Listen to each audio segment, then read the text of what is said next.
And with that, ladies and gentlemen, this is Intalksication episode 5. I am your host, Fat Doug. With me, as always, Lunchbox. And the man that is still training to beat his middle school bully, Jimmy H. How you doing, Jimmy? You're right. That was terrible. That was it's the best I got right now. Yeah, well, the best you got sucked. Yeah, well, I'm just glad that Lunchbox microphone is in the way of your face, so I don't have to fucking look at it. Pitter patter. Let's get at her. You want to fucking tell me, bro? Let's get after it.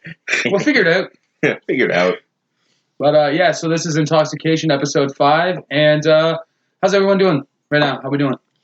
We already recorded Nasty Asylum, and I've been on the liquor. That's true. Bushmills. Shouts out. Black Bush, Bushmills. Yeah, I've drank a good bit of it, too. We apologize in advance for whatever the fuck Lunchbox says today. 100% accurate. Yes. Today he's lunch pail. He's not a lunchbox. Lunch bucket. I don't even care. Lunch bucket. What the fuck kind of trailer shit is that? It's what happens when you have a bunch of leftovers and you got to feed 6 people. How was your weekend, Jimmy?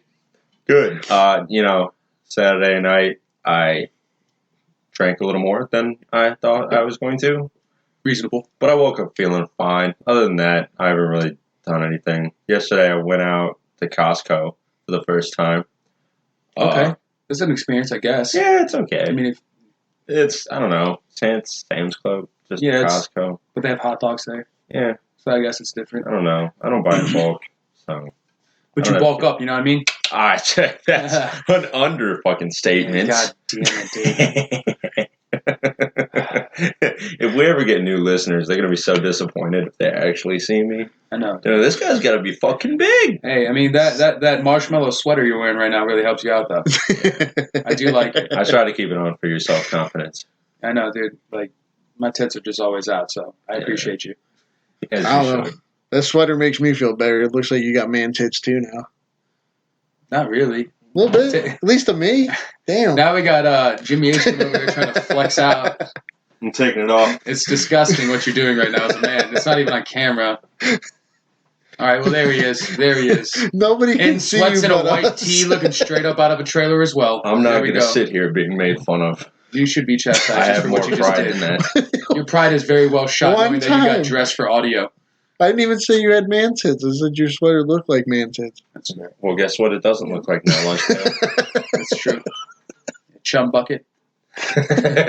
Some bucket. So fair. But so what about you though? You know, how I was got your days off been so far? pretty solid. I didn't do much of anything, honestly. Oh, you started a diet though. I right? did go back on my keto diet Okay. because the tits got to go. Other than that, I got my sectional, and that was really cool. I got that. And we set that up courtesy of Lunchbox. He helped me out, and then basically I've done jack shit besides drink all weekend, which doesn't help my diet in the slightest. No, you're kind of putting yourself in a hole there.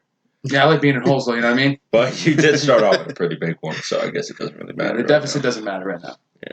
Calories in, calories out. And, I don't know what the fuck that means. It doesn't really make any sense. Nope, I don't care. Figure it out. Figure it out though. All right. So now I guess we talked about our fucking weekends, and we got a little chum bucket over there on the liquor. Could you throw us what we're here for right now, Lunchbox? Are you guys here for polyamorous relationships? Nope. Yeah, I know sure. what you got to say. Yeah. Yeah? You Yeah. think it works? For Fuck you, like for you, personally. It could work. Oh. No, given your current relationship status, I understand exactly what Yeah, no, you're getting at. probably not. Find out. Okay, so we would both say no in that regard, but does it No work in a as personal regard, but overall, You think it could work? relationship-wise, man, overall, if you're going to be happy and it's going to work out, then hey, fuck But it. Do you? I don't call it a relationship, though. It's like being on a team. Hey, but someone will. I mean, someone will, but you can call a fucking, you can call anything whatever you want, I guess. Like, Yeah. But I don't necessarily believe that they work conducively to a relationship. Because if you're in a relationship with multiple other people, then that allows the other people to get jealous. You're going to take time away from the other. Don't get to forge the bond. I think it's nonsense. I'm kind I think it's jealous right now. No, I'm not jealous at all. Not even close. It You sounds like sure a lot of about fucking that? work. If I want to let down that many people, I'll just have more kids. Get the fuck out of here. What are you talking about? Aggressive. No, I'm just saying, I like... come down from the other one. I'm sorry. I was the other one that got a little hype. No, but I'm just saying, I think, honestly, what polyamorous is you're either indecisive, you're selfish, or you don't care enough about one person to put the effort forward. Or you're going to start a cult. 100%, Charles Manson. We can I think that's where they all go. That's true. That's Actually, you know what? If you're starting a cult polyamorous, perfect. You know what? Or if you're... I'm not here for it anymore. I'm not here for it anymore. Super culty. I think you're starting a cult. Yeah. I think that's what's going to happen. Exactly. No matter what. I think you can go into this with the right intentions, but as soon as you get in, I think your brain just starts working cult-like. It's all real. It gets real culty. You know what I mean? Like, real. All of a sudden, you're like, yeah, you know what? We can all love each other. And you're like, damn, I can... 2 of these women love me? I can get 3 for sure. Yeah, it just becomes And then greedy. wait, I have 3? She had a boyfriend before. You can bring him in too. Yeah, no, we got this. Yeah, we can all love you simultaneously. Exactly, and that's selfish. And it just sounds like a shitty key party. I'm in now. That's only because you're 4 in. That's why. So yeah, I guess I'm not going to even have to talk about it anymore. We already decided we're not here for it. We're not here for it. Dave's here for it when he's 4 into the fucking bushmills, but he just wants to get in 4 bushes. So that's fair. He just wants to get in a bush. Yeah, any bush. Consensually. Thank you for clearing that up. What are we here for next, Lunchbox? Are you guys here for the death penalty? Yeah. 100%. But I will caveat with, after going through all the appropriate avenues you need to, we can do the death penalty, or overwhelming amount of evidence means go fuck yourself, it's done. Yeah, it's a speedy process. It gets to be a super gray area because history has repeated itself in the sense of killing innocent people. But, some people deserve it. Well, some crimes are so egregious, and they just outstandingly have the evidence stacked against them. If you murder or rape a child, you die. Dead immediately. I'll give you a week and a half to say goodbye, and we're done. No weeks. No. You should just. You get 48 hours tops. You murder another adult. Say your goodbyes. Get your shit in. Get your meal. Have fun for whatever the fuck the rest of your life is. But children, we do gavel gunshot with children. Slam the gavel. Yeah. You can fuck off and then gunshot. Fuck yeah. Yeah, and I think that's another thing I want to talk about the death penalty is there are too many avenues to kill somebody. Let's just do the quickest, fastest, cheapest one. Gunshot. No, that's actually the most expensive. Firing squad. No, but I agree with you. But I'm sure there's some fucking person who has a little bit of a bias against those kind of assholes. I say we kill them however they killed the person. That's a lot more egregious than you should be. Yeah, fuck it. If we talk about humanity, which I do agree the death penalty is, if you strip someone of their humanity by killing them and getting the death penalty, I don't necessarily believe you deserve it. You don't get deserved humane treatment. It doesn't need to happen. But I think just effectively, back of the head, put you in a box, figure it out. Figure it out. I mean, yeah, but it's just, there's a lot of gray areas, obviously, whether it's humane or not. I mean, kind of fuck you if you don't think it's humane. If a child gets raped and killed and you don't think that person should die, fuck you. Yeah, but even just if there's overwhelming amount of evidence that you egregiously murdered someone, probably in a brutal manner and fashion. We're not saying all murders deserve the death penalty. We're talking about definitely not the ones we've touched on before. Of you fucking drowned a child or attempted to, you fucking stabbed your wife 47 times and tried to fucking run off with her head. Yeah, we got to say goodbye to you. Bye. Oh, any taking off of limbs, you should probably die. Yeah, if you're amputating anything ever, bro, if you're going for keepsakes, you out. You've passed it. You've gone. There's a line, you crossed it. Yeah. And I'm not trying to say all murder is not murder, but if someone runs up on you in a bank robbery, someone gets shot and killed, it's a lot different than if someone tracking gets someone down for abducted and held hostage for 2 weeks and then decapitated. Yeah, there's a big difference. There's a huge difference. Like we talk about, in assault cases and any harassment cases, there are levels to this goddamn game. Yeah, that's why there's 954,000 different ways to charge people with stuff. 100%. So yeah, that could be something. If you amount to more than 45 charges, we do a fucking point system. What if there's no murder on it at all? No. Think about it. If there's murder on the table, okay, and if there's children involved, death penalty is already on the table. Immediately, adults. If you go over so many charges, death penalty is automatically on the table. That's a fucking. And if you go to 40 charges, well, my guy. Yeah. Your probability went up. Yeah. I'm not a numbers man, but it adds up. Yeah, so I do agree with you there. For the most part, there's got to be something. There's got to be something, and just the idea that people want to lobby the fact that the death penalty is inhumane. And this is my only caveat to it: is if you took away someone's inhumanity, why do you deserve humane treatment? You don't. So go fuck yourself. Like, I understand an eye for an eye is not always right. It leaves the like, world blind. But then again, if you're not gonna teach a monster their repercussions for their actions so that the other monsters can follow suit, then you need to fucking figure it out. And then you get into the issues about jails being overpopulated. Exactly. And then our tax dollars have to house these people for years and years. And they have like full comprehensive medical and stuff like that. And like that's ridiculous. Like why is someone on death row and they're getting a heart transplant? Right. Get out of here, dude. There's somebody else who is either super poor or just like it's a super rare thing. They can't find a match that could use that. Yeah. And you're going to spend it on this guy who horrifically brutalized somebody. Exactly. Go fuck yourself. And like the death penalty already, you could have somebody on death row for 10, 12 years already as some of them on 30. So, yeah. Some of them been there 30 fucking years. So, just wondering when you're going to get the knock at the door like, hey, man, you're about to fuck off. What do you want to eat? Yeah. Yeah. So it's like, I don't know. So, yeah, I'm definitely here for the death penalty. 155% here. Yeah, dude, let's bump that shit up, dude. That's not Texas, this shit, but let's do it right. Just get it the right way. Figure it out. Figure it out. Pitter-patter. Pitter-patter. Get patter. Inside the tilly. Anyway, Sean Bucket. Are you guys here for reboots? First of all, I think we skipped this. I just want to say I'm drinking Andy's Candies today. Oh, shit. Yeah, we did forget to do the drink of the cast. Jimmy H., I sincerely apologize. Okay. I'm supposed to be leading this. Sorry, what is the fellas. drink of the cast right now? It's called an Andy's Candy. Sounds interesting. It's got vodka and Kahlua and milk and my so favorite Rumplemints. And yeah, if you guys have never had fucking Rumplemints, good golly, Miss Molly, go to your nearest bar, take a shot of that shit real quick. It's gonna taste like mint. It's 100 proof, and it'll get you fucking going real quick. Yeah, rare and it'll warm you up in an instant, and it's phenomenal. Yeah. So now that they're all mixed together, and it's called an Andy's Candies, does it resemble an Andy's Candy chocolate? It's pretty. Yeah, it's actually it's reasonable. Yeah. All right. So on a scale of 1 to 10, where are we going? On a scale of 1 to 10, scary-wise, I was kind of afraid of this drink. Rumplemints and I have bad chemistry. That's fair. I like trauma. Delicious. But, so on the scary ranking, I was like, ooh, that's like an 8. Mm-hmm. Vodka and Rumplemints. And then milk.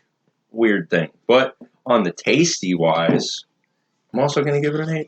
All right, I appreciate that. Yeah. I'm glad it's going well. It's delicious, and I think it's going to get the job done. If you have 3 of these in a night, you're not good, you should probably check yourself. Check yourself in with me, because how you doing?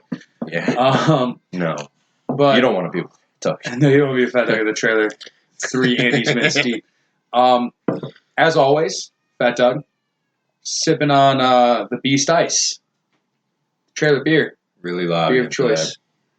And I'm never going to stop. Okay, pitter patter, let's get at her. Let's get back to where we are. Are we here for fucking reboots, Lunch Pail? It always depends for me. It depends on what they're rebooting and what they're trying to do with it. I mean, as a creative aspect, I'm never going to be It's here lazy. For a reboot. Fat Doug and I were talking about horror movies the other day, and I think he can fully atone for me not being here for any of this bullshit. No, it's lazy. It lacks creativity. No movies. You're banking on nostalgia, and if anybody wants to go see a movie based on nostalgia, you suck. Your opinions suck. I mean, that's aggressive. I don't say your opinions suck because, I mean, I do fall into the line of liking nostalgia from time to time, but I do agree building an entire basis of the nostalgic aspect is just no more than a money grab. It lacks the creativity. You're taking a movie that everybody loved, and you're like, hey, times have changed. We got better equipment now. Let's make this a little more realistic. And then you make it, and it's the same fucking movie. So you want to see the same movie? Not always, but I do say, like... They change some things, usually for not the better. They're rebooting Child's Play. But that doesn't need to happen. That's been rebooted twice. He's not a possessed doll. Some dude cranked up the AI on him too much is how he becomes evil in this one. Oh, so it's the same fucking principle. Yeah, it's the same. It's the same movie. It's technological instead of the dude putting his soul into the doll. So this isn't a reboot. This is like Child's Play 9? No, this is a reboot. Well, it's a reboot. The whole franchise is going to be based off. Well, they're going to reboot everything based off this. Here, let's put it this way. If you had a second movie in a series already, if you made 2 movies, don't fucking reboot your shit. And I agree. And this has and they already said this has nothing to do with the Child's Play that we know. That has, what, 10 movies 10 now? Movies, yeah, it's simply because too many. Those people are trying to make a Child's Play TV series. Ew. The original people. We keep talking about Child's Play. Let's just caveat the fact that it's a fucking shitty franchise to begin with. It is. But it's not good. You guys were all scared of it because you were young when it came out and he was a doll. But if he's a doll, fuck him, step on him. He's a piece of shit. It's a doll. Yeah, dude, I'll stop a Cabbage Patch Kid. I don't give a fuck. Even when I was a kid, I didn't get that. Yeah. Why they didn't just boot him in the face. No, it's ridiculous. But yeah, he might cut your leg a little bit. He was fast. He was a fast little bugger. He did. He ran fast. You could hear the pitter patter. The pitter. God damn it! I knew that was coming.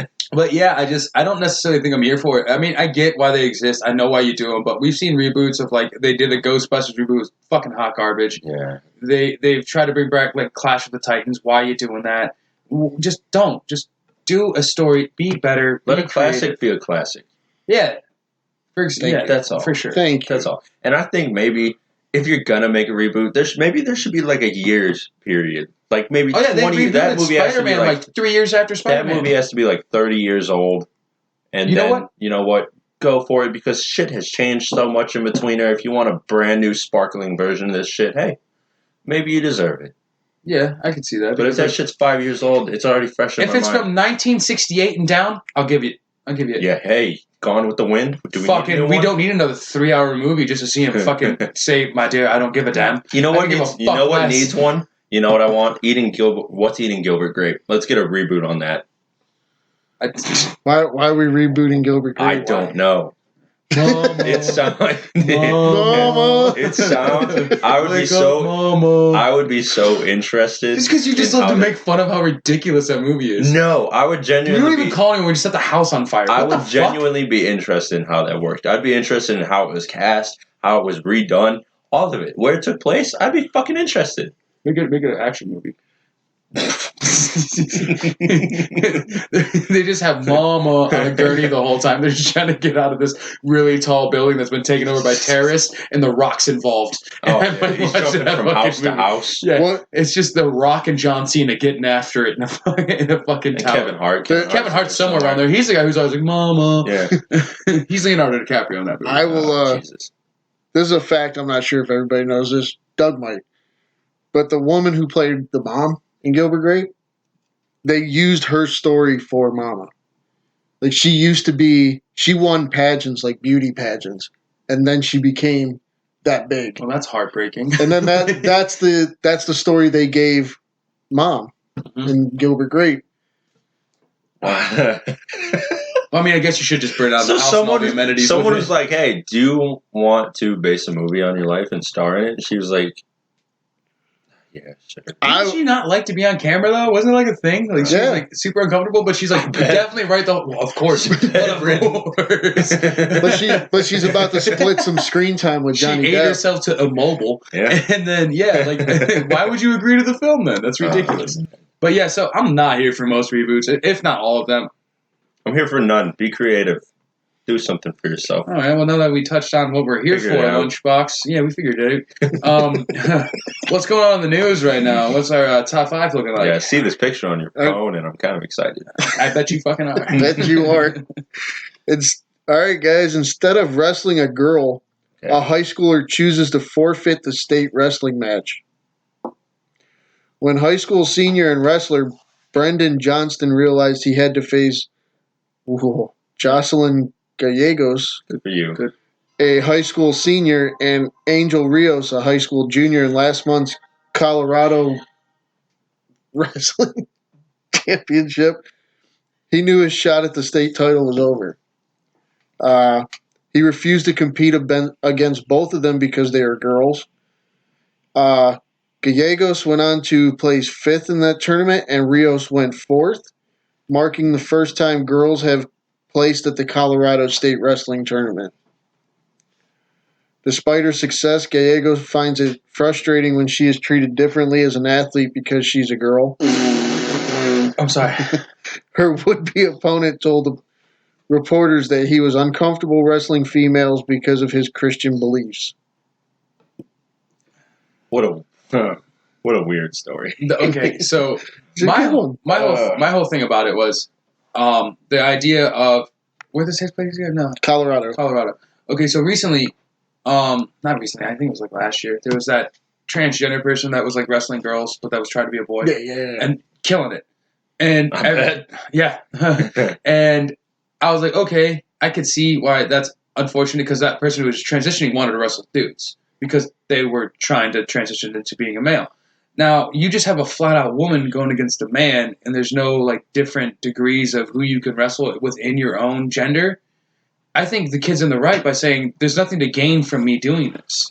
I'm going to lose no matter what you look at. And for them to be like, oh, I'm sad because a boy wouldn't wrestle me because I'm a girl, it got to be a slippery slope because people are like, well, it's equal. But it's not equal See, when it where I comes to see things like that. it's a slippery slope is that both of them placed.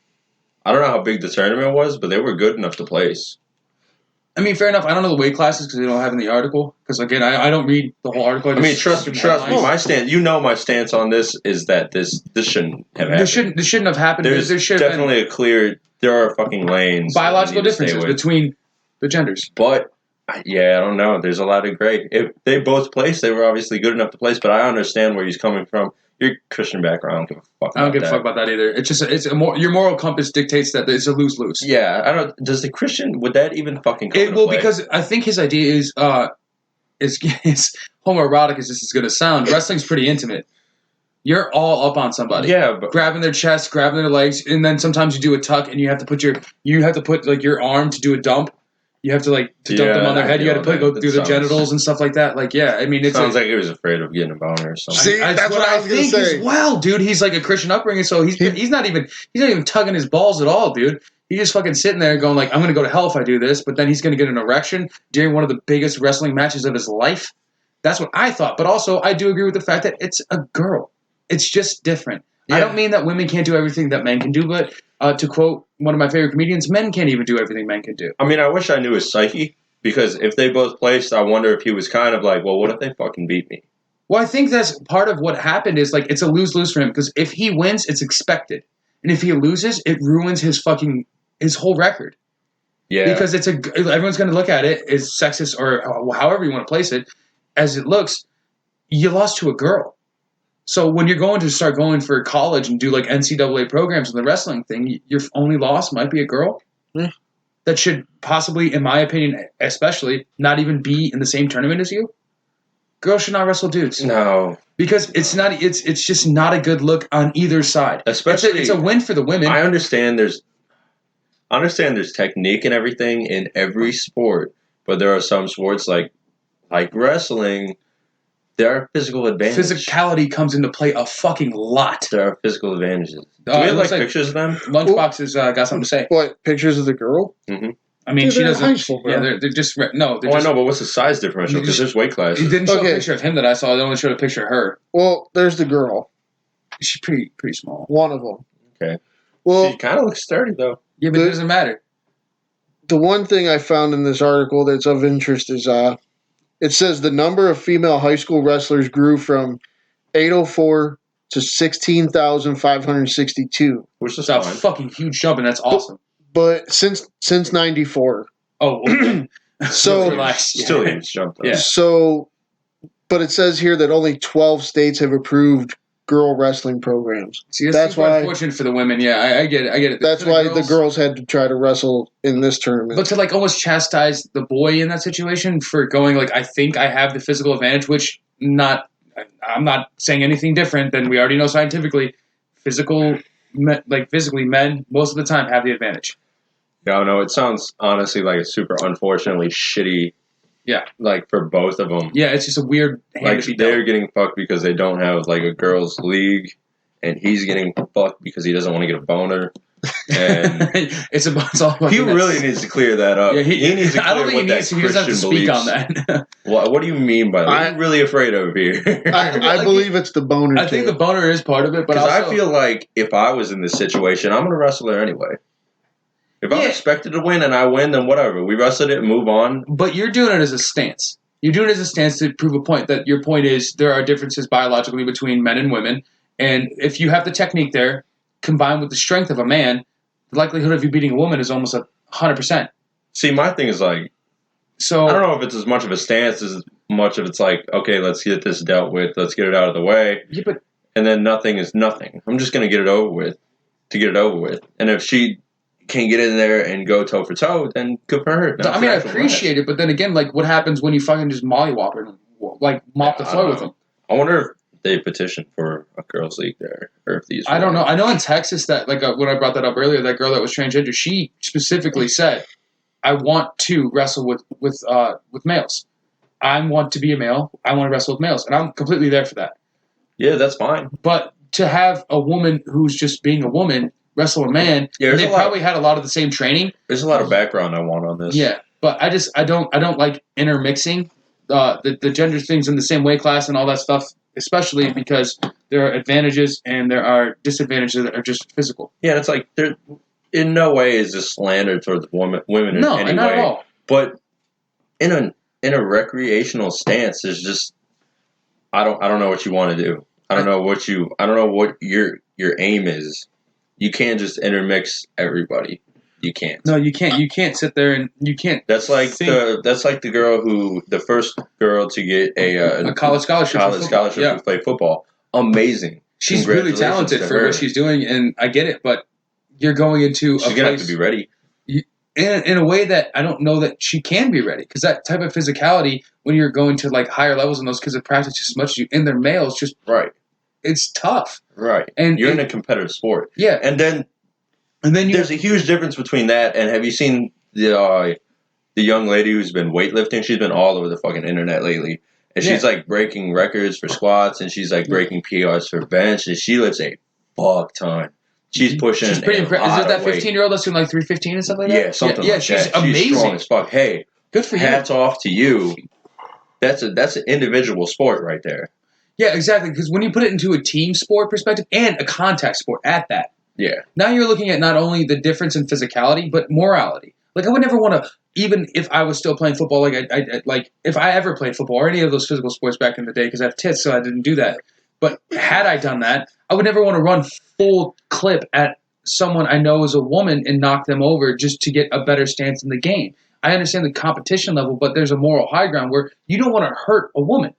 You don't, because you're biologically and you're basically socially trained to never put any sort of like, kind of pain or hurt on a woman. Yeah, I mean, I'm super competitive, so if you don't give a fuck. You slap a bitch. Well, no, if I was on a football, is that what you're saying? I'm saying if I'm on a football field and she's on a football field, we're on opposing teams. If she's there, I'm gonna hit the fuck out of you if I have to. I guess I'm not gonna think, oh, that's a girl. I'm gonna take it easy. If you're out there, but I'm gonna fucking play. But like my thing is, if that happens and she can't hold up, now she's a liability. And this has nothing to do with like mentality or anything. Every woman can understand the game just as well as man. But when it comes to physicality, if you have let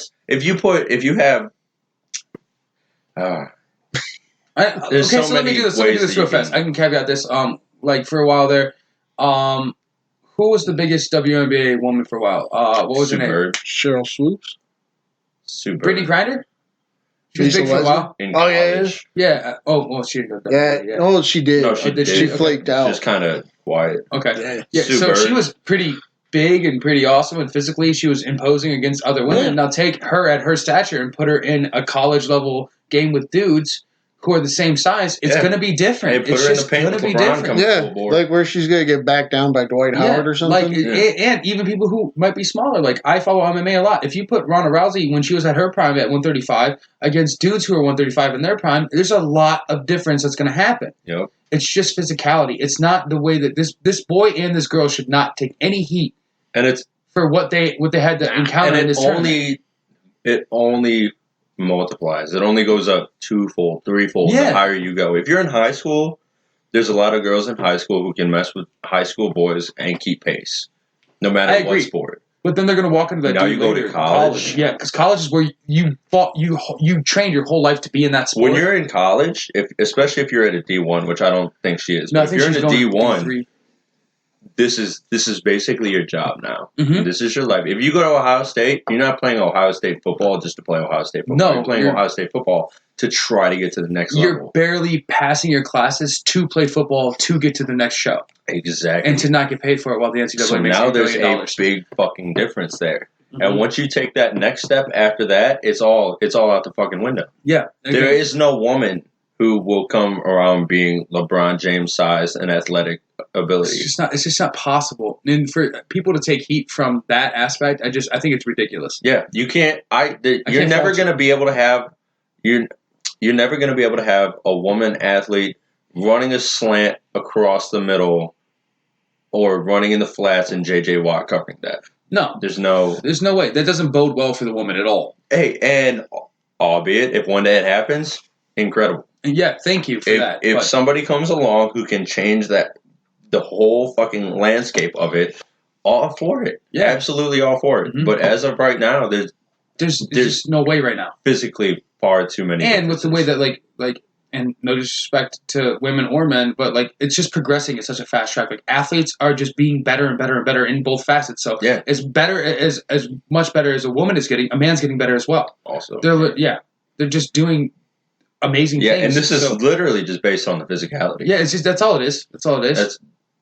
Technique. You can learn technique. Mm-hmm. Anybody can learn technique. Anybody can understand the game. You can have an amazing basketball IQ, but not everybody can execute. D-up LeBron. Yeah, exactly. So I just, it's unfortunate for both parties involved. Figure it out. Figure it out, though, huh? All right, so where are we going next, Lunchbox? All right. The Ethiopian airline crash, data and voice recorders have been recovered. Oh. Did you guys hear about this over the weekend? No. Bits and pieces. A lot of people passed. A lot. That I know. Oh, so it was a passenger airline. Yes. Bro. Yeah. Yeah. We got some deets. The newest version of Boeing's most popular jet is under intensified scrutiny after the deadly crash of Ethiopian Airlines Flight 302 on Sunday, leading that carrier and nearly 24 others around the world to ground their 737 MAX 8 planes. Investigators have not determined the cause of the crash, but the flight data recorder and the cockpit voice recorder have both been recovered. Some circumstances of the crash are similar to the one in Indonesia that killed 189 people.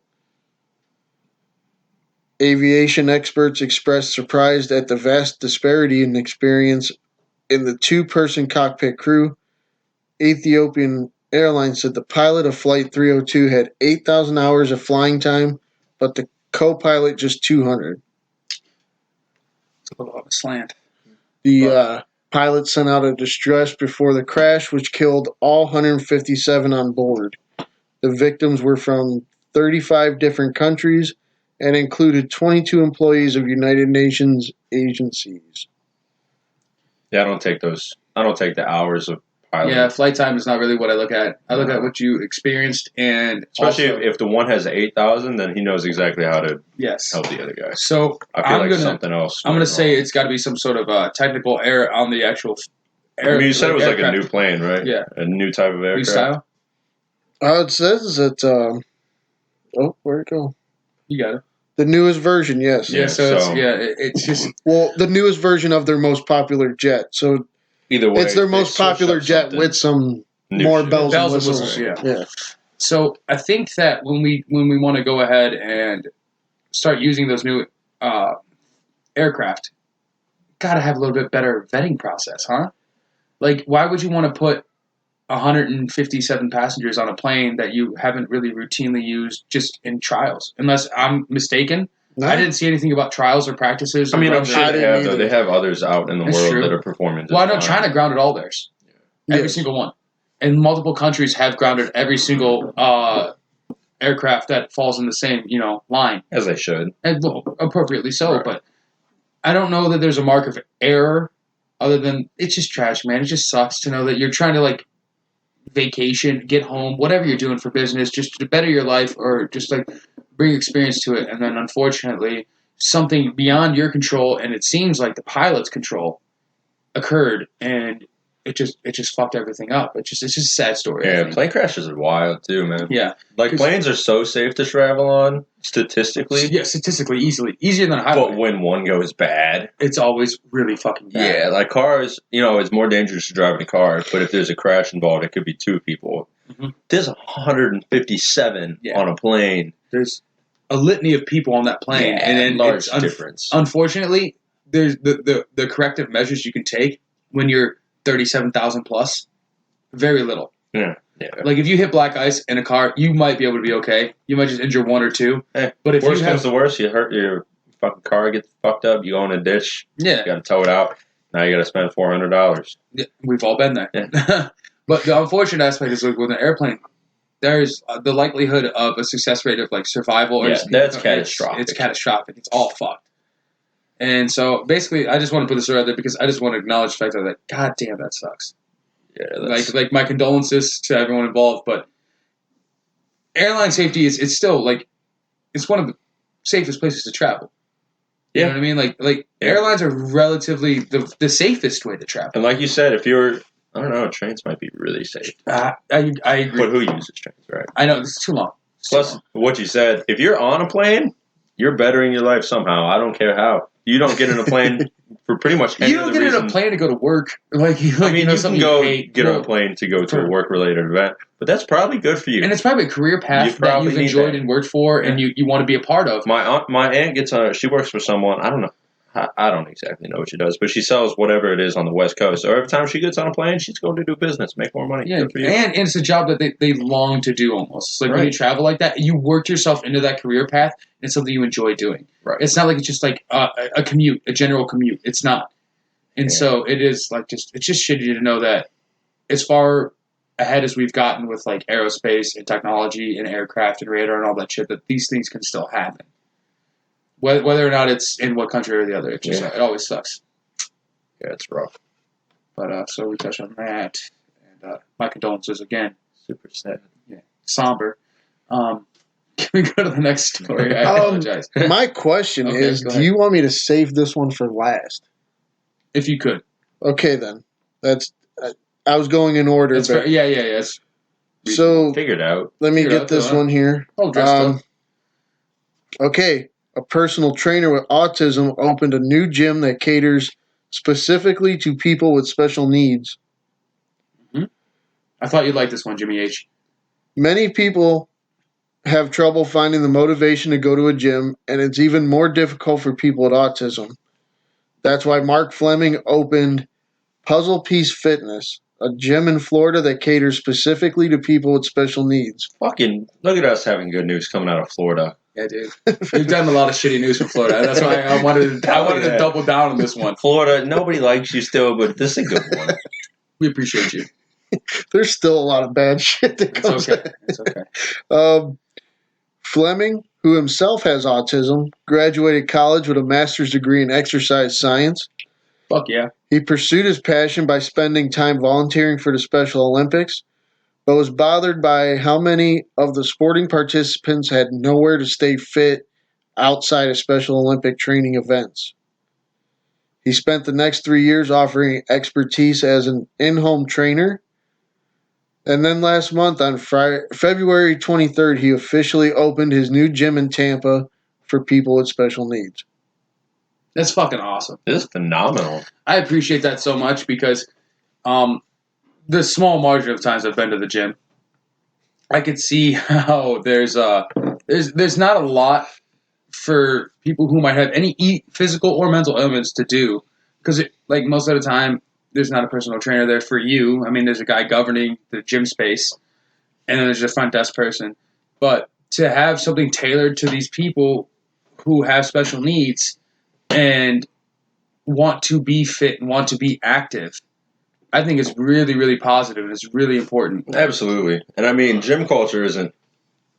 And it's one of the most, actually, given my fucking appearance, it's less judgy. It's just like, it's a safe space if you just go there to work. I mean, gym culture isn't like the stereotypical you go in and people are judging you because of this. Nobody really gives a shit. It's not 82 But that's also shit. the point, is gym culture is very everyone's there for themselves, and which is not bad. Everyone's very focused on what they're doing. So this is fantastic in a sense that you go in there and you have people to help you. You have people to help you do what you need instead of going in and being lonely. Yeah. And not knowing how to approach things the right way, and you don't know how to approach people. Like even if you don't have any problems with you at all, not problems, but any like, you know, just ailments or like ailments. If you don't have any of that at all, you still don't necessarily. There's a lot of trepidation. Want to talk to people in a gym. In a gym, there's a lot. It's a very intimidating place. Yeah, it is, because like you see some people who are in like top physical form. The thing you're striving towards, they are. And you want to go like, how do I get there? But you look the way you look, and they look the way you want to look. So you almost like are in awe of what they are. So approaching them can be a little fucking awkward, because you don't even know exactly what their personality is going to be. Because, I mean, gym culture showed me the difference is like, even though they look good, you can still ask them questions. They're not better than you in like the psyche aspect. Right? It trips you out thinking that being good looking on their part, they would never even want to speak to you or give you the advice, because, I mean, that's kind of like some of the social norms. But gym culture eliminates that. And then to have a gentleman who has autism open it up and understand socially. He has all of the credentials. Yeah, he has everything available. I mean, he's got a master's. He knows exactly what he's doing. He knows how to help people. I think the big thing is he worked with the Special Olympics for years. Exactly, and I think that really set up this awesome, structure for him to have a gym for these people who maybe suffer from some ailment or another, but they go to the gym the same way everybody else goes to the gym, because we're all the same. You go to the gym to better yourself. Exactly. It's self-improvement. And now you're giving them another avenue to improve themselves. And I think it's amazing. What's really fantastic about this is it's going to give these people, this demographic of people, the opportunity to be excited about going. Like, because that's one thing it's rough for everybody, because it's fucking work. To go to the gym, hell of work. It's work. It's not something that a lot of people just start off and they're like, I fucking love this shit. Nailed it. That didn't work for me. That's not how it started. It's not clearly how it not works. working for me or Chum Bucket over here. Right. It's not how it works for a lot of fucking people. Yeah. And for this to be a place that sounds like they're going to go in once, they're going to have possibly a life-changing experience, getting help with something they've never gotten help with from somebody who understands exactly what's going on with them. So now it's something that they can come home from their job, or they can come home from school, or they can come home from wherever they are and get excited as fuck about going there every day, which is just going to make them healthier and healthier. And happier, too, because like the improvement you see in yourself when you go to the gym is like, again, I used to go to the gym because I was fucking happy. Yeah. But now I got sad I didn't. But no, what I am going to say, honestly, is just like the gym is a place for everyone. But unfortunately, sometimes we cannot understand the needs of other people that are special needs. And then you get a place specifically tailored for them to thrive and flourish and do their self-improvements and get the gains they're looking for. It's fucking amazing. And I think more so over everything is just the understanding that's going to come. You're going to be in there with like-minded people who are like you, with help that they also need, just like you, with people who understand what they're going through. Because I think with people with special needs, and I have a cousin who has special needs, he's an amazing person and like just great, but sometimes they feel ostracized. They don't feel like they're a part of anything. Right. And this gentleman, given what he had to go through when he was trying to achieve his goals, created a structure that the people who feel ostracized, they could feel welcome. They could feel important. They could feel like their self-improvement is at the forefront of everything. Exactly. And they have all the means there to excel and feel like they're being positive and they're just going forward in the life that they want to lead. And I think it's fucking amazing. Exactly. And I know, like, the gym, like, when I'm there, I'm guilty of it. I go in and I just want to, if I have a lifting partner with me, that's cool. We want to get our stuff done. I want to get my shit done. I get you. I want to go in. You want to feel good yourself. And if you see someone struggling, you don't always stop. You don't always stop and help. It's not a thing, but it's kind of a thing. Well, I think that, like, when it comes to certain aspects of going to physical self-improvement, is you're so focused on yourself, too, because you have your own goals that a lot of the time when you're in a gym and you see someone struggle, you don't know what not necessarily their goals are, but, like, just how they think. Yeah. Like, you might walk up to somebody who's struggling, trying to get a decent tricep or bicep workout, and you're like, hey, man, maybe if you tried this, but you don't know what they're trying to accomplish. You don't want to step on their toes. Exactly. So and it's not a bad thing. When you're in the gym, I'll be the first to say, when you're in the gym, you should be selfish as hell. I was going to say, yeah, you should be selfish because it's for yourself. You're not going there to improve for the person next to you. You're going there to improve you. Yeah. Yeah. And so to have somebody who created this gym for people who already felt like they didn't have a place in that physical they already area. felt ostracized. Yeah, exactly. And it's, as much as we all talk shit on some gyms, we're looking at you, Planet Fitness.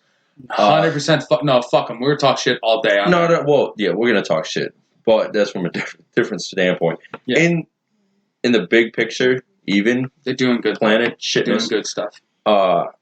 If you open a place that allows people to come in and work on themselves and feel better, do better, look better, and get their goals accomplished, fantastic. This takes it one fucking step higher. I would even give it 4 steps higher. It's a gentleman who's obviously, I've seen his pictures, he's obviously physically fit. Oh, yeah. And then he went and got the knowledge, and then he went and volunteered, and then he went and built this gym for these people. I just think it's fantastic. This type of situation has to be all over the country. I think that it should definitely be something that is implemented in a lot of places. It has to be accessible to everybody because it's phenomenal. Yeah. So that was an awesome story. Actually, it's one of the best feel-good stories we've told in a long time. What a good follow-up to that plane crash.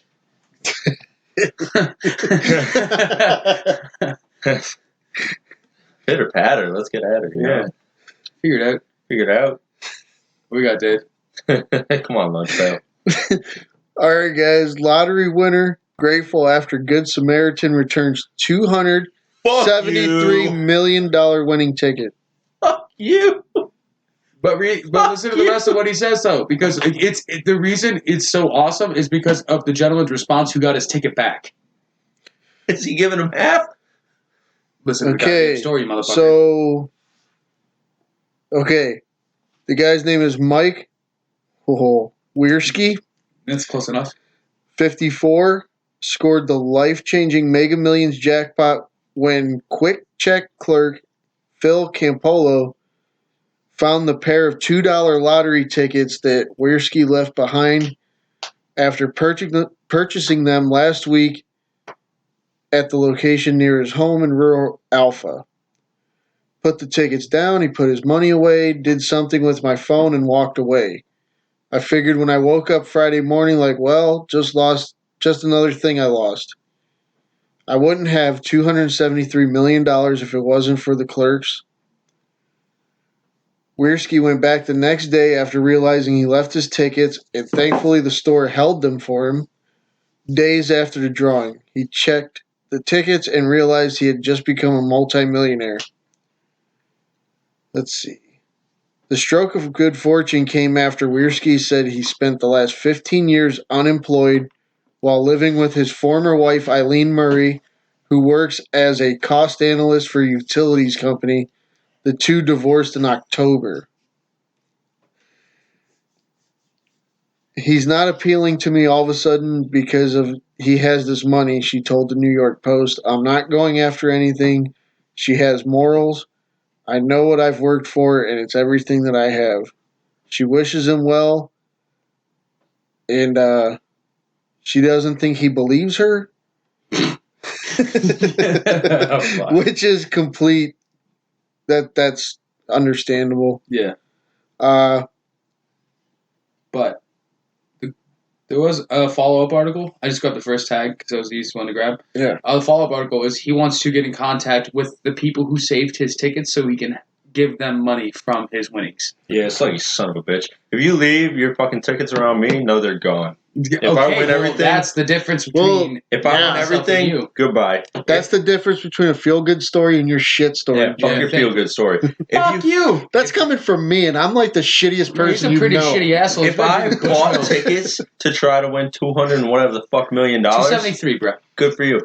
I'm not gonna fucking leave them somewhere irresponsibly after I haven't had a job for the last 15 years. I bet it's not a consistent job. I bet he's probably worked odds and ends and fucking did in-home, out-home shit. Yeah, maybe. Yeah, but regardless, is that they were nice enough at the counter. The clerks were nice enough to fucking save his tickets and not claim them as their own, even though He went after he found out he was the winner and got the tickets. See, so they already knew they were fucking winners and they looked at him. In this and they instance, still gave him back. they might not have looked at him. Okay, but if they looked at him, in this instance, in the clerk's sense, I think if that happens and you just take the tickets, you're gonna get in trouble. I don't think you can keep. You're supposed to discard them. Yeah. So I don't think even if they would have. Yeah, but they were nice enough. I'm assuming he's a repeat customer. But at the same time, with you, it's a convenience store, and he's he's probably meagerly employed guy. He's probably the guy that walks in. They go, "Oh, he likes the gold Marlboro 100." Yeah, something like that. Yeah, and he probably picks up like 3 Natter days and figures it out. Yeah, just know that if I followed you up and I saw those on the counter, snagging them. I mean, that's you being a piece of fucking shit. I don't even know if that's available for you to do if you're a clerk. If someone leaves their tickets, I think that their tickets because it's purchased with their card or their cash. I used to work at a gas station. Oh, and the rules were if you sold regular lottery tickets like this, not the scratch offs, but these ones, if they left them, which he's lucky because at the gas station I worked at, if you bought the ticket, put it on the counter, walked out the door, I was supposed to throw your ticket in the trash. So I think it's. I think so there you go. So these people are pretty damn good people. They're pretty good people because also like they held on to it. And this dude, I mean, given his vast new fortune, this guy turned around and was like, "I want to." There's a follow-up article. Yeah, and he says, "I want to find the gentleman that held my tickets so I can help him out because like he helped me out tremendously." Oh, well, if you don't give him money, then you are a piece. Yeah, but you're a piece of shit for trying to keep him. You fuck. Yeah, fuck that. You sitting there and you're like, oh yeah, you know what? So you snooze, you lose. I'm not saying you're a fucking adult. Yeah, you're a goddamn adult, not a middle schooler. Yeah, you're an adult. Left their fucking snack pack on the table. You're an adult to not leave your possible $270 million on the fucking counter. What doesn't matter? It's all possible. You have a 1 in like 3.4 billion chance of winning. So if you lost your lottery tickets, normally it's like just like whatever. Not to mention, he even said he was like, fuck it, I left them. Oh well. Yeah, so if I pick him up and that's your attitude? No, he wants to help the people who held his tickets. I don't know if you're catching the last part of the fucking story. I understand that, you son of a bitch. What are you not catching?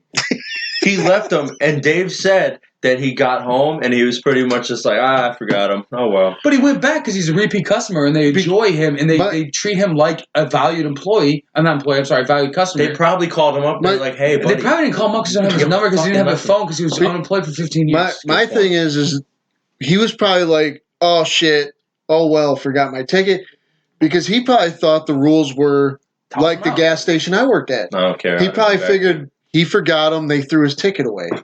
I think the feel-good aspect, though, is that he wants to give back to the people who held on to it. That's the moral of the story. Right. Unfortunately, with you, it's being a super cunt and then just fucking keeping them for your own self-righteous needs. I mean, good for him. Good for the clerks. Feel-good story. Enjoy your fucking money. But if I was next in line and you left that on the table, I'm snatching it. Just saying, I'm nasty asylum. You gave me shit for saying cunt. I'm going to say it again, though. A daft cunt.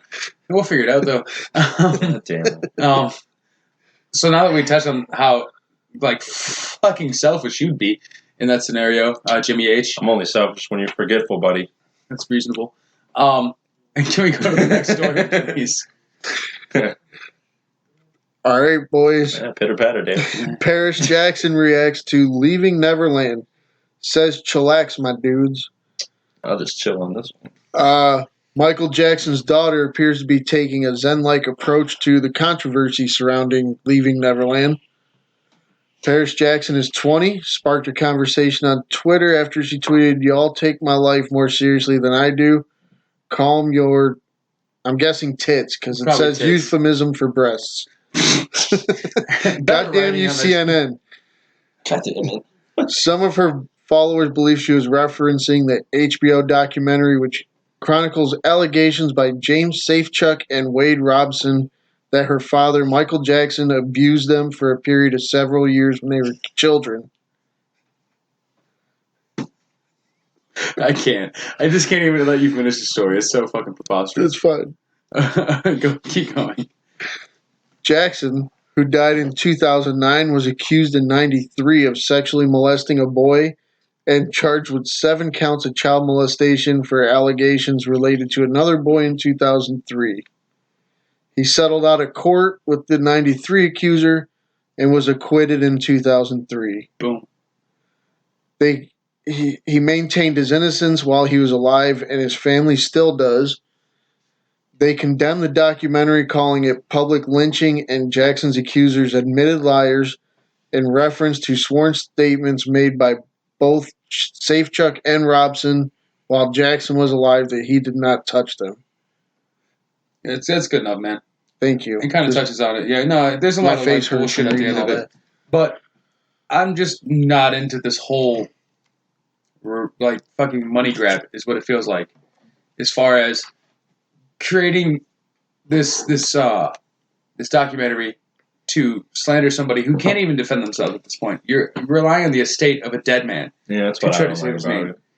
And there's no defense to it, and I don't like that. And then to turn around and testify on his behalf, not against him, that he did not assault any children. But now, later on, you're saying that he does. And by the way, I believe those gentlemen were older when they were in the courtroom testifying that they did not get touched by Michael Jackson. All in all, it's fucking ridiculous because there's just no argument you have anymore. You've already sat there, you've sworn under oath and testimony that you would tell the truth, and the truth was that he did not hurt you, but later on in life, you decide that after the gentleman has passed and has no way to defend himself, that you can slander his name and create this documentary on HBO, which is a huge, huge documentary proponent. Like, they make great documentaries. And then in that, you want to slander his name and throw him under the bus for something you swore under oath and testimony that he didn't do. I think it's fucking preposterous and shouldn't even be entertained on television or any platform. And there's more to it as far as like those boys, or I'm sorry, they were boys at the time of their alleged whatevers, but then they're older now and they're just deciding they're going to speak about it after, again, backing him up. But they've tried to sell this documentary multiple times. Yeah. It was never picked up. HBO finally picked it up because it's been so far gone. I mean, 2009, it's 2019, 10 years, that they're going to finally do something about it. It's just, to me, it doesn't make any sense. I don't know what you're trying to gain from this because you don't have any caveats. You don't have anybody who can rebut your statements. It's just you trying to fucking, I don't know, shit on a guy who's dead. Yeah, I already don't. I don't pay it any mind. Just because of the fact that Michael Jackson's dead, there is no defense. And I don't like that. That's not fair. You're now just coming up with accusations that can't be substantiated or, diluted. Exactly. And because of the timing, it does seem like a money grab. Well, they tried to shop it around for years. And it's only, I should say it's only because that sounds really fucked up. But there's two accusers that testified on his behalf. So both of them have already said he didn't do it. And now coming out later on, they're like, oh, but he did though. It's just like the same thing with the Kobe Bryant shit. It's the same thing with fucking, with any celebrity accused of any kind of rape. Any sort of assault or any sort of like misconduct when it comes to sexual aspects. If you're going to testify after they're dead, it already shows that you don't really probably have that much validity to your story. And then the thing that really pisses me off is these dudes said he didn't and then said fuck him after he died, and he did. And then in the documentary, one of the dudes is in financial distress. So of course, if someone goes, did he tickle your pickle? You're like, oh yeah, he did though. He did though. What the fuck are you talking about? What are you trying to accomplish? Yeah, I don't like it. It's not something that I would like. I just don't want to entertain. I just don't want people to entertain. Like, you can tarnish the reputation of somebody that's still alive because they can rebut. Yeah, it's just something that it's something I would put on the. I just put it on the back burners. We already know about the previous accusations. Yeah, and at the moment, all you're doing really shit on a dead guy all you're doing is putting out more accusations because there's no way of having any type of justice in this because he's dead. Yeah, exactly. So all you're hoping to get is monetary. Yeah. There will be no criminal charges. It's all monetary. So you want to attack his multi-million-dollar estate. And I get that, like, if he hurt you, yeah, you would do that. But you would do it as alive. You wouldn't lie. And if you were coached by your parents or whatever, oh, don't say anything. It's Michael Jackson. We don't have any grounds to even have the argument. You do, though. You do. You did in 2000. Was it 2005, 2003? 93 and 2003. Okay, yeah. So exactly. There were time frames in which you could have spoken up, and which sexual assault was still a huge thing at those times. It's very pertinent. And so when someone's called a child molester, whether they be the billionaire or the fucking guy who works at a McDonald's, it still holds water. Yeah. So if you're going to go ahead and attack somebody when they're dead, when you had the opportunity to do it when they were living, and you decided to protect them rather than attack them, I don't know how much validity I can give your story. Yeah. And it's like sweeping everything. Like there are tweets I've seen where like, so Michael Jackson's out, can never listen to Thriller again. What the fuck? Why? What are you doing? You got to sit there and you're going to tell me that because of two people who tried to shop this around for so long, we're not able to substantiate their claims because there's just almost no bearing. It's just somebody wanted to make a documentary because we saw how successful the R. Kelly thing was. Which, Exactly. no, if you want to cancel R. Kelly, congratulations. Yeah, go thank for you. it. There's evidence. As we can see, this is going downhill for him. I'm fighting for my fucking life, man. He's Very fighting quickly. for his fucking life. Yeah, dude. He's assassinating It's me. apples and Pitter oranges. patter, let's get at it. You know? Yeah, it's just ridiculous that like you're gonna go after a person. God damn it! Don't pitter patter. Let's get at it. You son of a bitch. But no, it doesn't make sense to do a documentary that's so egregiously biased. It's just the whole. The dynamic is not proportioned. There's no caveat. It's literally really a money grab. Non-defense thing. It's Exactly. that's It's the shit that gets but me. I don't know. I do applaud Paris Jackson for being really chill about it because, I mean, Yeah. that is her father. That is somebody she looked up to, idolized, and dealt with on a day-to-day basis.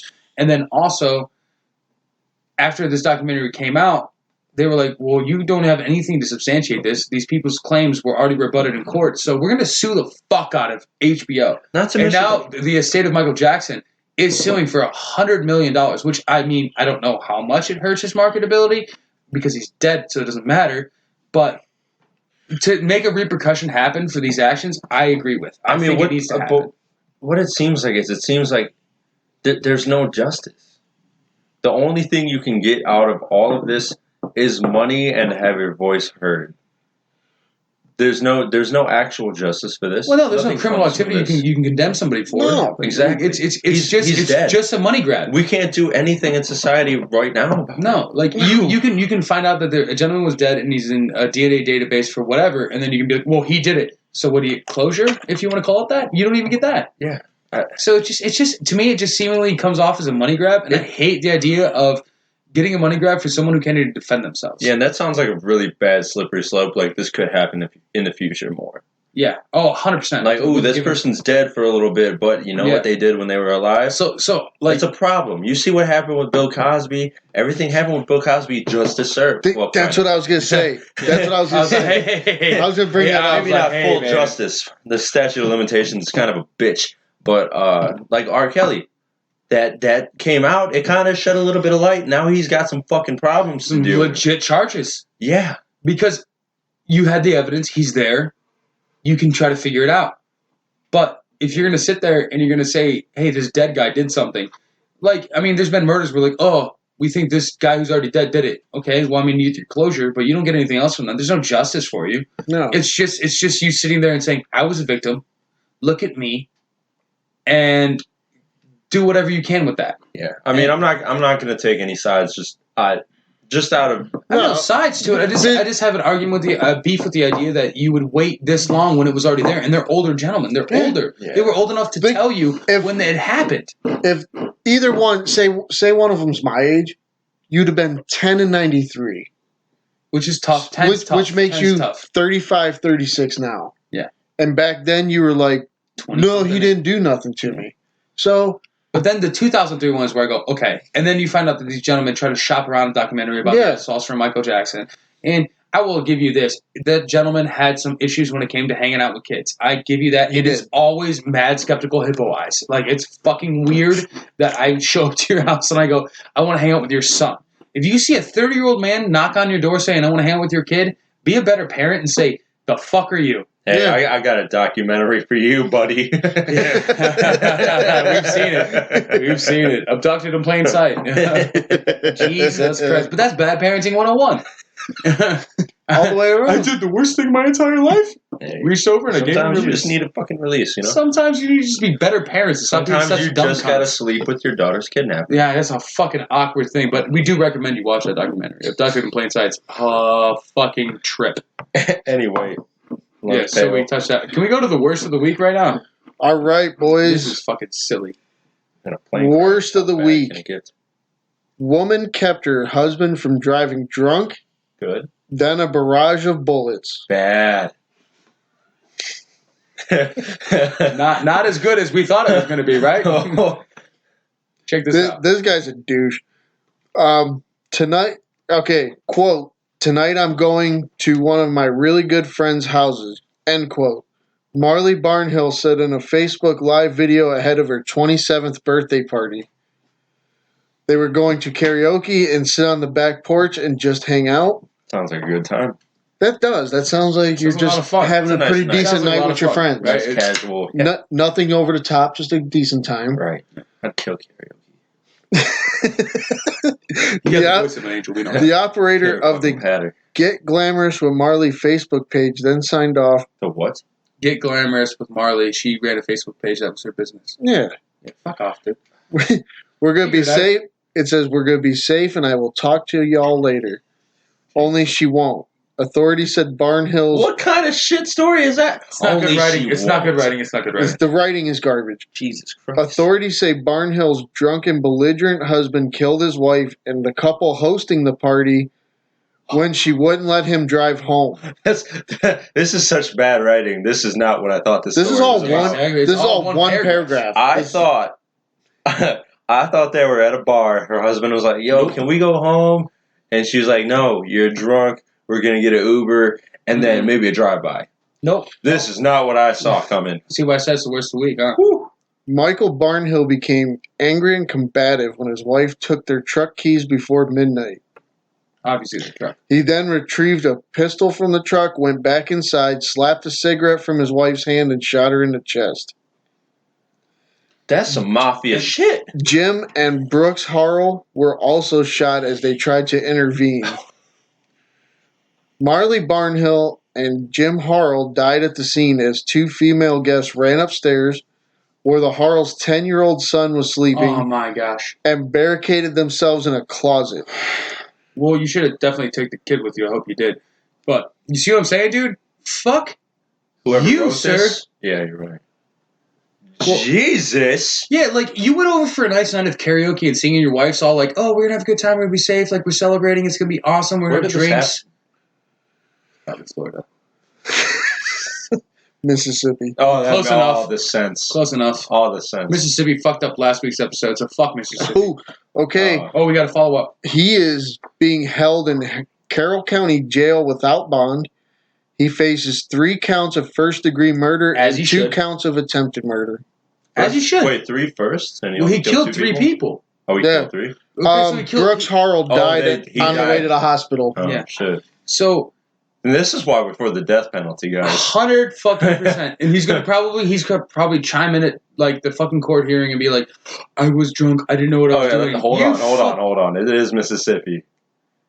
I don't fucking care. They Fuck your might- cousins. Figure it out. No, I know, but Mississippi might be like, no. Tug on your balls, you little fucker. Like, get out of here. I'm just saying, Mississippi, they're generally pretty good with that death penalty. Oh, yeah, They for sure. are. It's swift. Oh, they're quick. Yeah. It's swift. Like, He's like, there's Your 2 Honor- things we can Your guarantee. Honor, I had alcohols running through my system. He's like, "I'm drunk right now. They are- I was on an Andes candy. Yeah, he said there. He's like, I was gonna do my rendition of Shania Twain right there. I was gonna close the night on that. See what Feel like a happened? woman, and then what happened was I said I'm gonna get my truck. She said, "No, sir." My wife I said "Bitch, she was what?" done smoking. I saw the cigarette in her hand. I smacked it out. She's and I made a supposed to hole quit 6 years ago. I made the hole so the smoke could come out. That's the girl, Jane. It's not. She didn't. Yeah.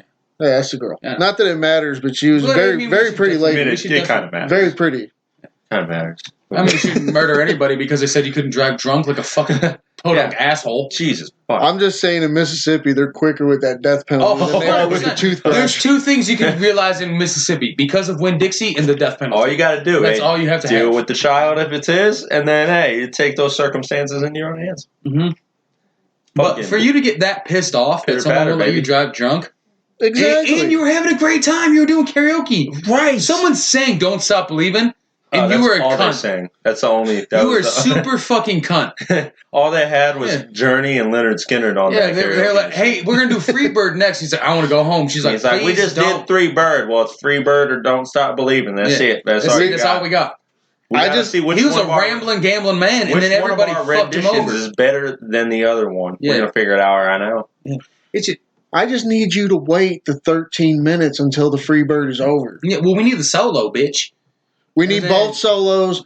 I'm gonna hit them high notes like a son of a Straight air bitch. guitars everywhere. All the time. And he was like throwing his head around. He probably had a tuxedo t-shirt on like a fucking prick. No, Fuck that not guy. to a backyard party. Well, Not I to mean, you karaoke. should. That's the only place No, you do it. should. That's the only place you should do it. You should. Like, this never. motherfucker's eating the worst cooked ribs ever. If Or And the then- best. Hey, don't calm down. I will. I'll take If it's that your back. I'm wife's sorry, I got a birthday little party, upset. Don't go for the barbecue, okay? I appreciate what you're saying. I did attack Southern Barbecue. If you live in Mississippi and it's your wife's birthday and you're not wearing a sleeveless tuxedo T-shirt, you are fucking You up. better be wearing a Dale. Better be wearing a Dale Earnhardt. If you're not wearing a tuxedo t-shirt to a fucking Mississippi barbecue, better be wearing some sort of NASCAR memorabilia. If you're not there to party. We know that for sure. But this gentleman didn't come there to party. This Hey, gentleman came there to you guys all like Dale Earnhardt. I came in with Joey Logano. He's all- underrated. I feel like Clearly, because I'm in a trailer, I have no idea who the fuck that guy is. I would figure because you're in a trailer, you would be able to name all I should, 20 but or so people that are in a race. reasonable. I feel like everybody was wearing a shirt that had a number 3 with angel wings.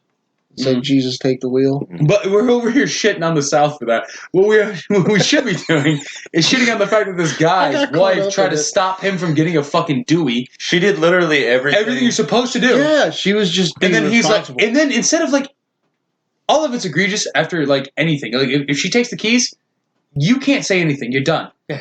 So if you lay a hand, if you lay a word, let alone a fucking gunshot, you fucking suck. And actually, they're going to bring that up as premeditated because He probably the wanted time to kill it his takes wife. you to walk to the truck, You that's coulda- what they you coulda call- changed your mind. You could have changed your mind, Yeah. exactly, and that's probably why he's going to get fucking killed. Yeah, Mississippi And knows fuck that. him. Pitter patter, baby. Let's get Yeah, at it. let's get at it. Like fuck that guy. He's such a piece of shit. Yeah, go tug on your balls. You know, Fuck your tuck on face. balls, you Fuck your fucking entire asshole. fucking life. You I hope you get loser. face fucked a lot in prison. Hell yeah, I dude. hope he doesn't make it there. So, I hope he dies beforehand. Yeah, in transit would be the best. oh yeah.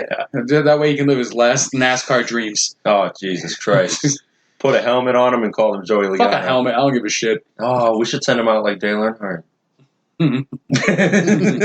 Anyway, so that was the worst. Or of the we week, could 'cause that- Tony Stewart him. Yeah, we got NASCAR. That's a all lot. over God here. damn it! It's accident. Deserves it. Accident. Jesus Christ! Now you're Anyway. talking just like him. Anyway, It was an accident. Tony Accidente. Stewart would never. He's a saint. so let's go. Let's go to the best of the week. Let's go to the best. He's why I shop at the Home Yeah. Depot. I prefer Lowe's actually. I used to. All right. Embarrassment. You're a fucking embarrassment. I have to come to a trailer to record this. Yeah, you should be. No, now we're good. Yeah, now we're fuck live. off. I Jesus fucking suck. Christ. I hit. Yeah, you told me to hit the wrong button. I know. you What is this dickface. fucking amateur hour? Yeah. All right. You know how much fucking Blackbush I've had in my face today? Yeah, That sounds I know. super egregious. Let's figure that out. That's why. Say Bushmills. That's why I said it the way I You did. know what? Appreciate it. Live with it. All right, guys. In quote world first unquote, blind people have their vision restored thanks to stem cells from deceased organ donors. Millions of blind people could have their vision actually restored using stem cells from the eyes of non-living donors, That wasn't repetitive. according to new research from Scotland. Thanks to the pioneering tissue transplant, 8 patients with a common condition that destroys vision have had the affected area repaired, and 2 were able to read again after having severe macular degeneration.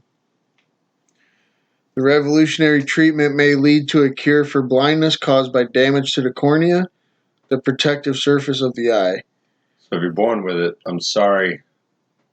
Yeah, Sorry. that You're sounds still like kind of fucked on that, yeah. that sounds like if you become blind later on, this will Yeah. help you. This is dope as fuck, though. I think it's a turn in the right direction, like letting Yeah. us know that there is still continuously beneficial aspects of stem cell research. Yeah. Just not in Fucking America. pussies. It's not in America, no, because we're like, dude, we like paying the $400,000 for the cancer treatment. So yeah, we're definitely just gonna sit there and look at somebody and realize we have the cells to treat their shit and be like, nope, though. how else are we going Because to get our pro country babies. out of debt if we don't pay for all of our injuries? How are we going God to do damn that? it. God damn it. This is fantastic, though. It is good news to know because, like, that is reliable research coming from a place where you have results that shows and dictates that you can use stem cells to better more than just the small thing. Not even that stem cells from already deceased people. Yeah, it's not even from, like, the abortions or whatever they talk about. We're getting people stem cells from people who already died, lived a life, and then we're taking it from them because they can give back, which is fucking called charity. You know what? I don't want this in the United States. You know how fucking expensive it would be? Oh, it'd be obnoxious. Holy shit. But it'd be almost expensive as Magic Johnson's cure for AIDS. No, you just find out millions of dollars. We'll figure it out. Yeah, that's it. Yeah. But no, the thing that I think is really cool about it is a lot of pro-lifers say, hey, you're killing, fetuses rather. Well, now we're saving lives. Yeah, just for their stem cells, but you're getting stem cells from another source. It's not just always going to rely on premature births that didn't work out. It's not going to rely on abortions. It relies on people who are already deceased who can give back. It's like organ donating, but it's stem cells and can make shit better. Fantastic. And it's fucking obnoxious that we don't support this research. Right. Especially in the States. Reminds me of why I make how much money I do, because whoever the fuck figures this shit out is a genius. Oh, of course. Jesus Christ. Like they just were like, hey, you know what still happens? Stem cells in dead people. Like, we don't just need their kidneys or livers when they die right away. We can take their stem cells because they come from other parts of the body, not just the umbilical, and not just like I think there's other aspects of pregnancy, but I'm too stupid to remember. This is dope as fuck, though. Imagine this is probably gonna. Well, dude, I'm blind as shit. Oh, no one cares about you. But this will probably help. It's nice for me, you fucking asshole. Yeah, no, you I have are. a degenerative eye disease, you cunt. Whatever. This will help like glaucoma and shit. This will be good. It's true. Glaucoma. It's not just weed, but now it's stem cells. Yeah. Look at that. We're breaking all the fucking barriers down. Knocking them out. Just legalize weed and bring in stem cells. Both of them are going to skyrocket in price, but we'll figure it out. It's medicinally applicable. Yeah. Like, you can use it. And you're not hurting anyone. Right. You're not having to rely on an industry that you see is so immoral. You are able to fucking do what needs to be done. So this is cool news.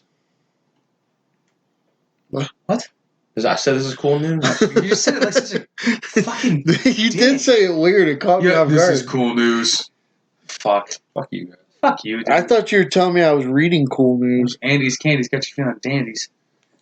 It does. That was good. It's delicious. Jimmy gave me the last little bit of it. Oh, yeah? Yeah. It's nice, isn't it? It hits you hard. Like, you ate the whole Andy's candy bar. Mm-hmm. But, yeah. Well, yeah, then I mean, let's definitely caveat stem cell research and benefiting blind people with Andy's Candy shots. Yes. Where it's going to make your vision really bad. They will now be able to not spill the shot all over their face. You know what? And that's reasonable. And don't say shot all over the face. Fuck, man. What are you doing? Jesus. I'm living life. Bush in the face, shot in the face. Yeah, what is all this shit going in your face? Read the next story. Jesus. It's not stories. We're going to fun facts. Yeah, we got fun facts now. God Christ. Calm down. You calm down. Shot to the face. Hey, dude, put your sweater back on and relax. No, I'm cool. Okay. Yeah, well, now Mr. Rogers. Off. Anyway, so Lunchbox, hit us with some fun facts for the podcast, please. All right. Guinness estimates that 93,000 liters of beer are lost in the facial hair each year in the UK alone. So your mustache is taking up a lot of beer. So is your beard. Oh, so is. Well, I'm just saying in general, like as a person who has facial hair. This sounds right. Yeah, you lose a lot of your fucking drink in your beard. You always got to wipe your face off if you have a nice beard going. Especially if I drink Guinness beer. Yeah, dude. I end frothy. I end up licking a lot out of my mustache. Yeah, exactly. It's like, you know how much of your old lady's orgasm you'll lose on your beard if you go down on her? Fair enough. Simply too much. This is simply too much. You are right. Speaking from experience. Yeah. I've only made, one attempt at that, but I got it. But yeah, like I can only imagine how much you lose of everything having a beard, as far as taste and liquid. Probably like vegetable soup all in that. Oh, who eats vegetable soup? I do. Of course you do. You doesn't look. I just found out. That's why you're a chum bucket. I just found out Minute Maid makes vegetable juice you can buy out of the fucking. Why would you want soda to go to the next fucking fact? God damn it! Stop it! I love Why vegetable are you so mean juice. to Lunchbox, man? You were just mean to Lunchbox. You're super mean. All right, the Windy City. Fucking child. The Windy City name has nothing to do with Chicago weather. Chicago's nickname was coined by 19th century journalist Jesus. who were referring to the fact that residents were windbags and full of hot air. Today, Junior. Of course, you That was alcohol related. Yeah, that was alcohol related, not the actual speech impediment. Yeah. But yes, so what we're saying is the Windy City. Oh, it's the alcohol, bro. I don't care what you say. My whole life is fun. No, but the fun fact, but he was just stuttering through it, was the idea that the Windy City is not from the fact that there's a lot of wind in Chicago. It is actually from the fact that the journalists thought they were full of hot air and shitty people. What the fuck do you do? It proves my point that people from Chicago are pieces of shit. Well, it just seems like good at making hot dogs, though. I mean, not pizza, one hot dog. They're lucky Michael Jordan stayed there. They don't make pizza at all. They make casserole and they call it pizza. It's offensive. Like, go fuck yourself. This is true. You make a lasagna and you... So we're saying everything that's named in Chicago is ass backwards. Yeah. Windy City, you're not windy. You deep dish pizza, not pizza. Get a hold of yourselves. Figure it out. Tug on your fucking balls, bud. Pitter patter. Speaking of tugging on balls. Oh. Yeah, there we go. We got a good fact. Though sperm might look quite stationary outside the body, once inside a woman, they can swim pretty fast. According to the Naked Scientist, sperm can travel up to 5 millimeters a minute, which, if scaled up to size, would be the equivalent of a salmon swimming 500 miles an hour or a whale swimming 15,000 miles an hour. Ejaculate is even faster, coming at a reported 28 miles an hour. And that's why I know why some women don't swallow. Because you're taking a school zone crash into your mouth. That's a lot. What kind of science is this? It's been... You didn't know this out? Who is microscopically looking at sperm just like, let's figure it out. Well, they do it all the time. You need to know. If you have in vitro, if you have fucking artificial insemination, you got to look at how fast the sperm swims. I don't have kids. Shut up. It's not even about kids. It's about fucking having kids. And you attempt to do it all the time, but put a sleeping bag over your cock and call it fair. A sleeping bag is a very generous term. But I'm just saying, dude. I'm just saying. Like, I thought it was interesting that like it's fucking fast. It's like it's not just fast in the ejaculate. I don't know about 26 miles an hour though, dude. How do you not? No, it is. How do you not?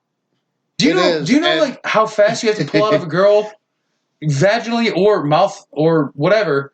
You don't do to make sure you shouldn't because no, you don't. Respect. I never. I will never.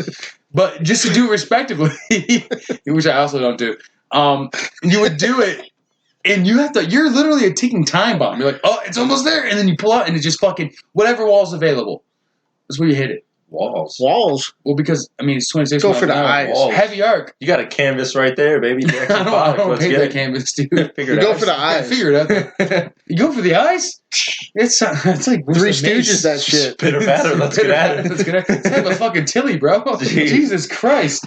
But yeah, I just thought it was interesting because, like, that's fucking mad fast.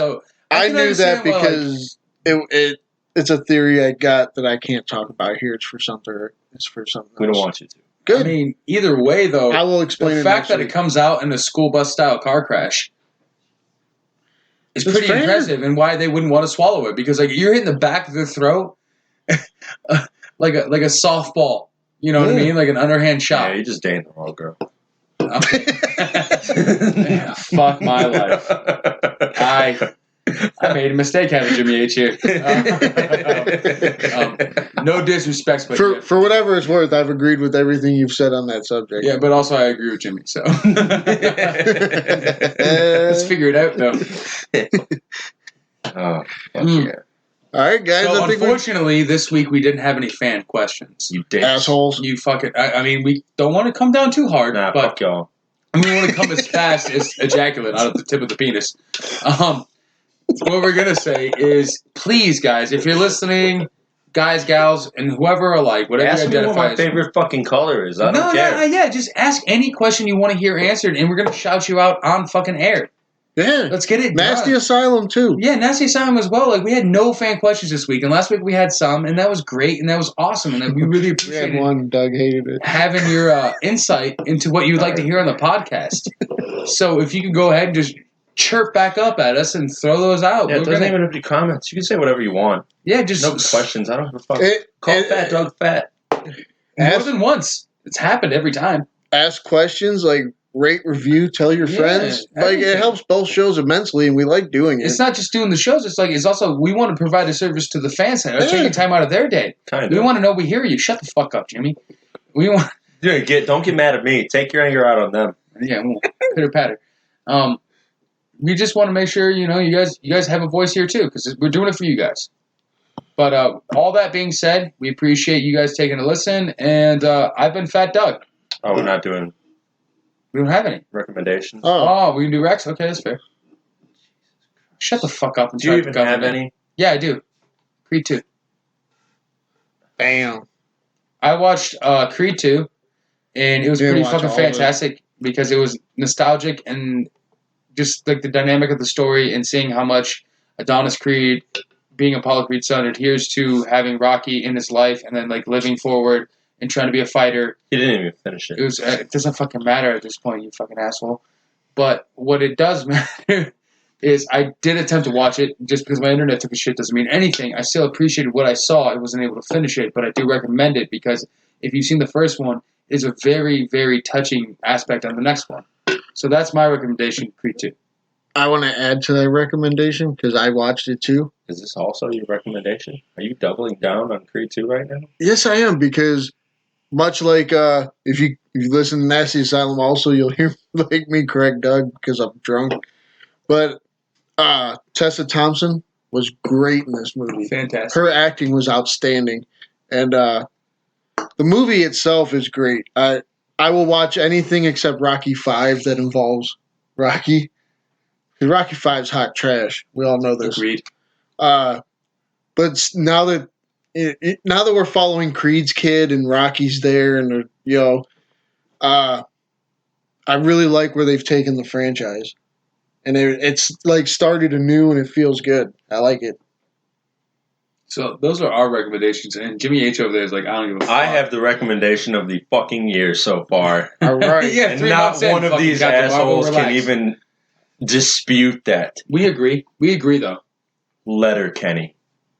Where can you find it? Letterkenny.